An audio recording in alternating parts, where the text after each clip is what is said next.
this year's cancellations, the closest thing we've got to a 2020 show has been the Scottish Farmer Champions of the Decade competition. And from that competition emerged the Dairy Champion of the Decade, bred by the Laird family at Blythebridge Farm, Goldwyn Rosalee. Here's Colin Laird. We're here at Blythe Farm in Peeblesshire. We're standing in our newly constructed dairy building, which we milk 450 cows in.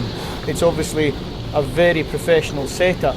I'm just interested, why do you also show cattle? It's pretty much an obsession that we have. We do enjoy working with our cows, and it's probably just kind of like the icing on the cake for the industry that we're in. And you've done very well in the show ring. Do you want to talk us through some of the highlights of the last few years? This is Colin's father that's speaking, and my name's Alistair. Hi Alistair. I think probably always the highlight is always winning the Royal Highland Show. It's your local show. It certainly is our local show, but it's a fantastic show to show at. We've won it 9 times in all, maybe 10 times if you count the Cow of the Decade this year. It's maybe cheating a bit right enough, because we'd rather have been in the show field beside the rest. We've also won the European Dairy event, we've won the UK Dairy Expo. What else have we won? Dairy Day. The Dairy Day. So we get our fair share. Agri-Scot, we've won Agri-Scot a few times. It's always nice to win with a home-bred cow, and the cow that won the Cow of the Decade was a home-bred cow. Aye, it's always there's always a buzz. It's always an honour and a pleasure when you get to parade your animal that you've been either breeding or purchased into a national show like the Highland Show. You know, you've spent all those hours and time in the lead up to the show, and then that's a big moment going into the ring there. There's a buzz there, always at the Highland Show. That's a show that certainly doesn't lack a buzz about the ring. If doesn't matter whether it's yourself that's winning or somebody else. There's big cheers and that when the judge makes his final decisions. What does it feel like to win? Oh, it's the best feeling in the world. You feel on top of the world. I can still remember the first time I don't think we even won the Highland Show. It was when we were reserve, which would be in 94 or 95. And I can just remember myself and my sister standing at the side of the ring crying. And we hadn't really done an awful lot for it at that time. And it's moments like that keep you coming back for the next year.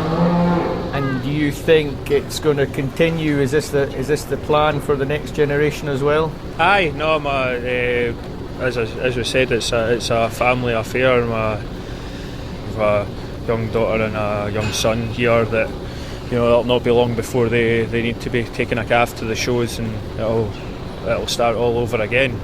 And what age does that all start at? What age are young handlers? Young handlers can start from, you'll see kids going in the ring with their parents at 5 or 6 year old. That's where it all really starts from, and then it finishes when you're 26.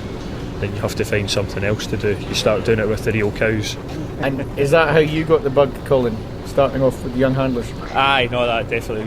We used to have a white rope halter, and Mum or Dad would push the calf, and we would pull the calf, and sometimes the calf would just pull you.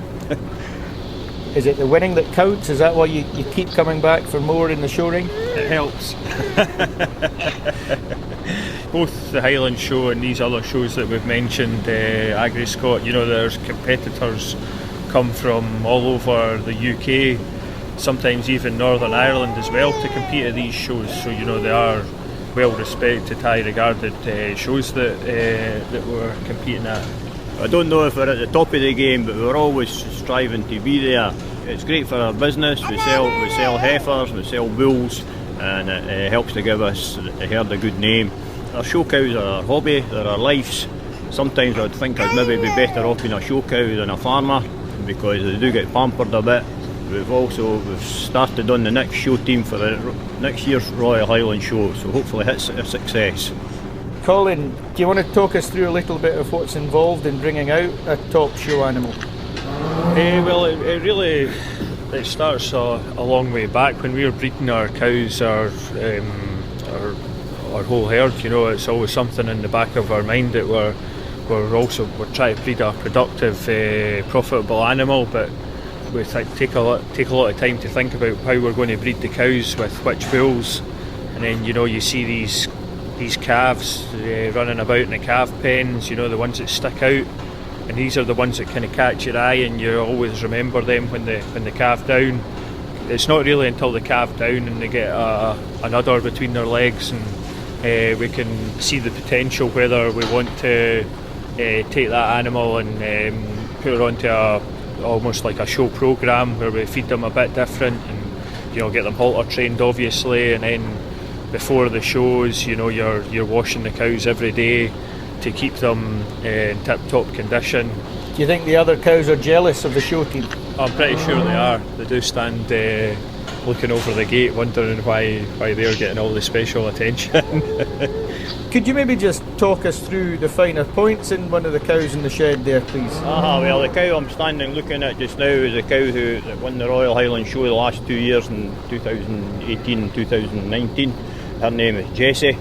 Her aspects are we want a good broad muzzle and a bright eye and a good alert ear and a nice fine shoulder and a nice level top line. She has a beautiful top line and she has good legs and a good udder, and her udder's carried high with plenty of venation on her udder, which makes her look, the dairiness comes out of her with the venations on her udder. We want her to be deep off her rib with plenty of depth of body.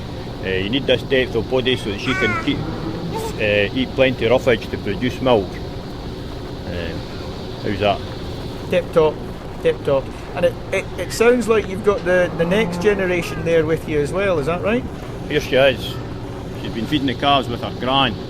Her face is covered in milk powder. But she's happy. She seems happy. You going to speak to the man? You going to say hello? What's your calf's name? Rumour. Her calf's Rumour. She has a Jersey calf, and Chloe's 2, and she already has a calf. Good stuff. Well done, Chloe. So, thank you very much to Colin, Alistair, Izzy and the children, and the cows have been very well behaved as well in the background. Thank you very much, team. Okay, right, thanks for your